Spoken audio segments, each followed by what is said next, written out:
Arcane knowledge has been sought by many throughout history. Join me as I explore some of the most famous grimoires, or books of magic, ever written. From the Grand Grimoire to the Necronomicon, these tomes have been both revered and feared.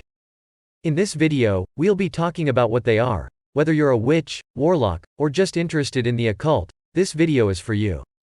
So sit back, relax, and let's get started. The Book of the Son of Gnosis and the Subtleties of Elevated Things. The Book of the Son of Gnosis is a 13th-century grimoire that was originally written in Arabic by Ahmad al-Buni. It's a manuscript for works of magic related to the jinn, and it's considered the most suppressed and banned book in Islamic history. The book later turned into modified parts in books. It is said that in some parts of the grimoire, there are messages showing that numbers and letters have meanings and values, and they also display special symbols and ciphers for harnessing and dealing with the jinn. The book is still considered an important reference and source for wizards in different parts of the world. But, the strange and striking thing about it is that its author, al-Buni, commented in the conclusion that the letters of this manuscript were dictated to him without his thinking, as if they were being recited to him by unseen creatures. Specialists and clerics do not seem to agree when it comes to this manuscript. Some of them prohibited reading it, claiming that the reader of this grimoire has abandoned the religion of Islam, and some of them recommended special rituals for reading it, such as silent reading, avoiding isolation, as well as avoiding reading it before sleep. Because it is believed that the book contains black magic. The Necronomicon. The Necronomicon, also referred to as the Book of the Dead, or Kitab al-Azif, is considered one of the most dangerous grimoires in history. It is believed that there is no copy left, the original was long gone.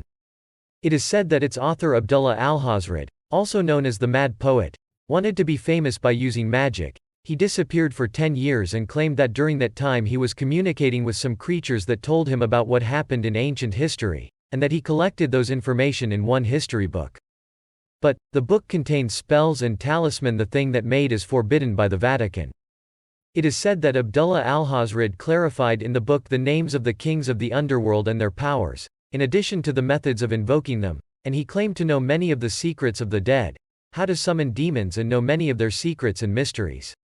He also claimed to have learned the languages of the demons and the ancient creatures that the world did not know yet.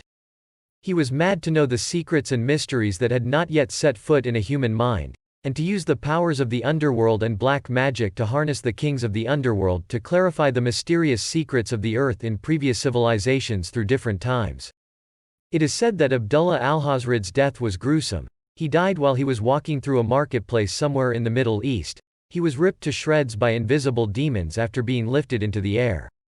It is also believed that Abdullah al-Hazred is nothing but a fictional character, created by Howard Phillips Lovecraft, an American writer of science, fantasy, and horror fiction, and Abdullah al-Hazred is a pseudonym adopted by Lovecraft after he read the book 1001 Nights in his early childhood, where he said that the idea for the Necronomicon came to him in his dream and wrote it story after story.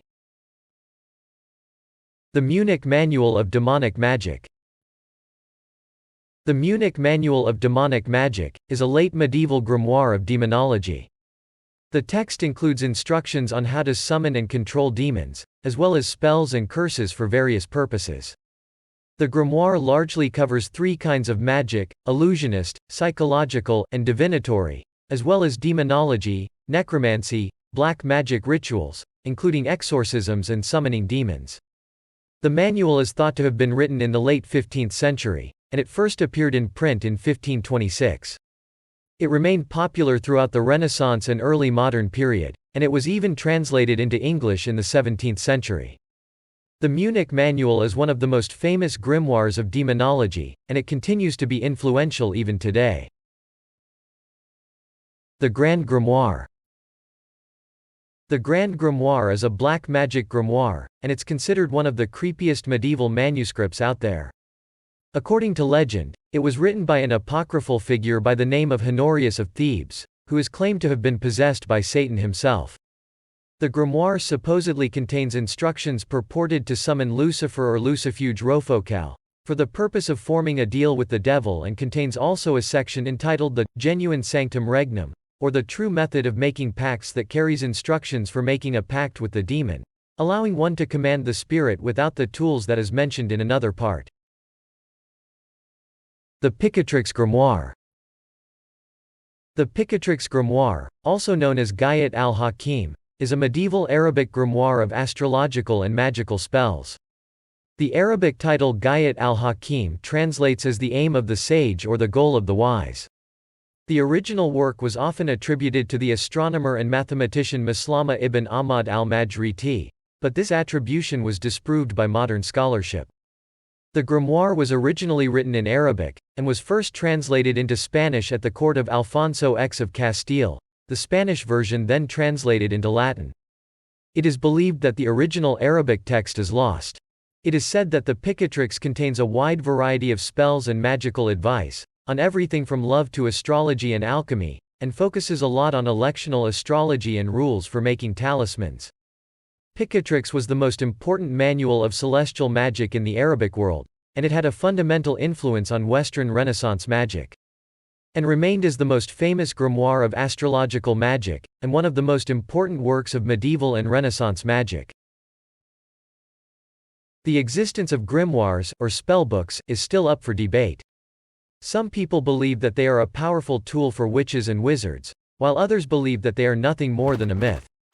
There is no clear evidence one way or the other, so it is difficult to say for sure. That's it for today's video. What are your thoughts? Do you think grimoires are real or just a myth? Let me know in the comments. And thanks for watching.